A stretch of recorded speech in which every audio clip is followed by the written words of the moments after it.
Oh, and we had electrical problems. Because he 'Cause was of them. using so much power. No, it wasn't. No, It no, wasn't. no, no. They had electrical problems before we got there. I talked to the owner, and they said that lights were flickering. Like, oh, if you guys see any lights flickering or anything, that's because we have some electrical issues happening in the house right now.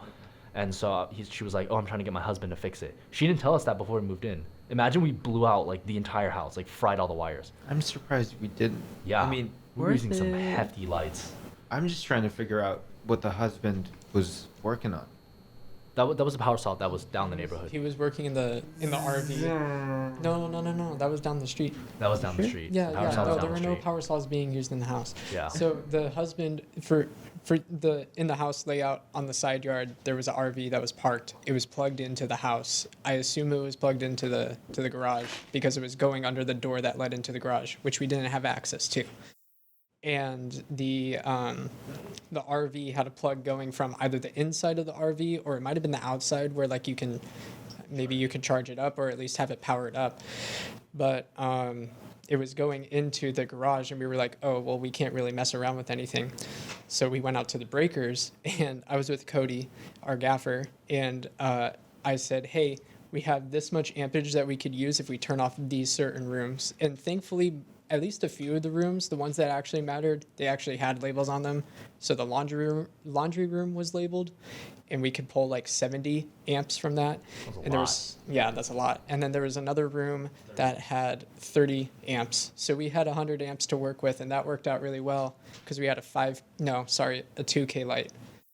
We had a 2K light that was set up in the backyard, and we had to daisy chain that, which that was crazy. I hated doing that.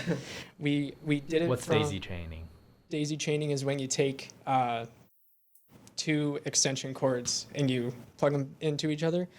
But because of what we were filming and like what we could see in the frame, and because of where the room was that we could plug into, we had to daisy chain it all the way around the house, like around the literally side yard, the into laundry the room backyard. into we plugged it into the laundry room because that's where we turned off the 70 amps, and then we had it going into the bathroom, up the bathtub, through the little window, through the bathtub, all the way to the back side of the backyard, all the way around to where the light was set up in the backyard. Yeah, that was pretty fun.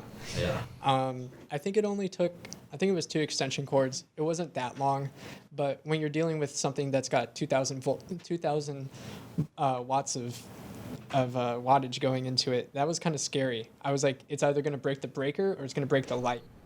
And so for you guys that don't know, like if you're messing with a light that draws that much power, make sure that, one, safety, obviously, and two, you know what you're doing. You want a gaffer who understands electricity and that you guys aren't pulling too much power because you guys will fry the fuse and fry the wires.